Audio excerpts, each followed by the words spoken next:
Welcome to स्वादश्री kitchen. चला तर पाहूया गव्हाच्या पिठाची खारी शंकरपाळी।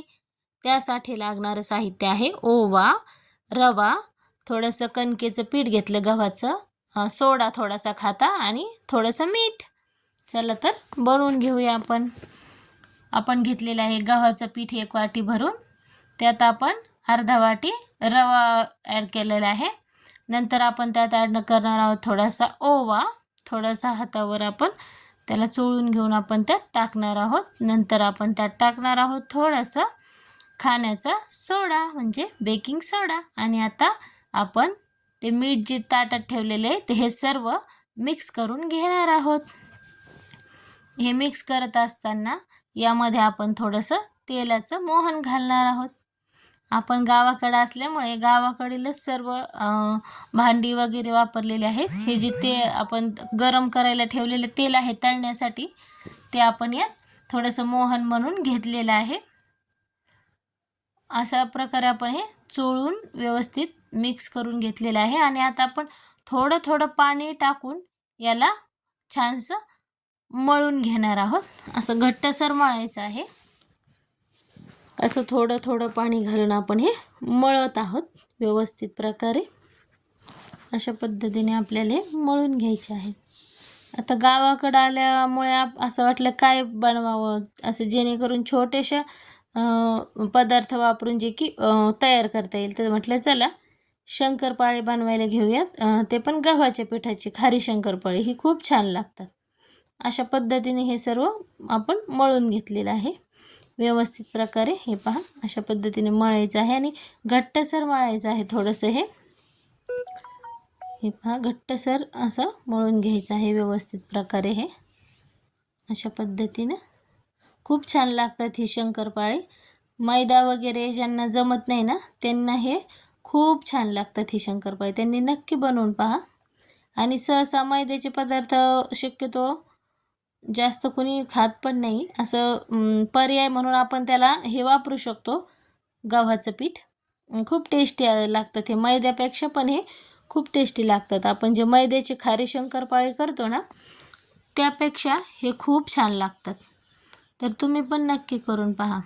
आता आपण गावाकडे असल्यामुळं आपण ही रेसिपी टाकलेली आहे आणि जे अवेलेबल आहेत आपल्याकडे भांडी त्यात आपण हे म्हणजे बनवले आहेत हे शंकरपाळे। आणि जे आपण कढई वगैरे जे वापरले आहे नेहमीच्या वापरातलं आणि तळण्यासाठी वापरतो आपण तीच कढई आपण घेतलेली आहे। तर समजून घ्या। हे पहा अशा पद्धतीने आपण गोल गोल असं मस्तपैकी हे बनवून घेतलेलं आहे डो।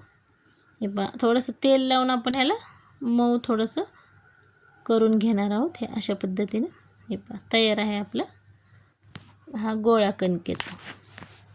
थोडंसं बाजूला ठेवणार आहोत आपण 5 मिनिटं आणि लगेच लाटायला घेणार। ह्या पद्धतीने आपण बनवून घेतलेला आहे हा कणकेचा। हे पहा अशा पद्धतीने थोडे छोटे छोटे आपण हे लाटायला करून घेणार आहोत गोळे आणि लगेच लाटायला घेणार आहोत। अशा पद्धतीने गोल थोडंसं करून घ्या आणि हे पोळी लाटून घ्यायची आहे आपल्याला। हे पहा अशा पद्धतीने पोळी लाटायला घेणार आहोत। गोल अशी पोळी आपण लाटून घेणार आहोत। जेव्हा आम्ही गावाकडे जातो ना हे काही ना काही चालूच असतं आमचं जेव्हा जाऊ तेव्हा। त्यामुळे म्हटलं चला आता एक तिकडे बनवलेलंच आपण पदार्थ दाखवून घेऊया। हे पण अशा पद्धतीने पोळी मस्तपैकी लाटून घ्यायची आहे। छानसं मुरलेलं आहे हे पीठ। आपण थोडंसं बाजूला ठेवलं होतं आणि थोडंसं सैलसर झालं आहे। थोडंसं जास्त भिजल्यामुळे हे थोडंसं सैलसर झालं आहे। हे पहा अशा पद्धतीने लाटून घेतलेले आहे आणि अशा पद्धतीने आपल्याला हे शंकरपाळे बनवायला चाकूच्या साहाय्याने आपण बनवणार आहोत। तर जे अवेलेबल होतं आपल्याकडे चाकू वगैरे याला काही थोडीशी धार नव्हती, पण चला म्हटलं घ्यावं बनवून, होतं करता येतं आपल्याला तसंही ॲडजस्ट। अशा पद्धतीने आपण छान छोटे छोटे याचे काप बनवून घेणार आहोत। पहा आपल्याला हवा तसा आकार आपण देऊ शकतो यांना। मी जरासं जाडसरच ठेवलं आहे। हे पहा अशा पद्धतीने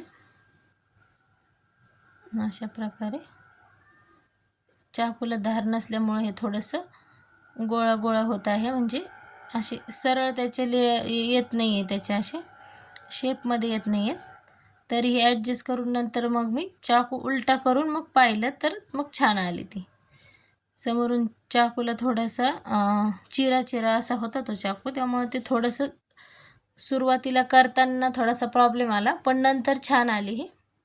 हे पहा, अशा पद्धतीने आपण एक एक लाईन आपण कट करून घेत आहोत. थोडंसं इकडे तिकडे होईल, समजून घ्या. अशा पद्धतीने आपण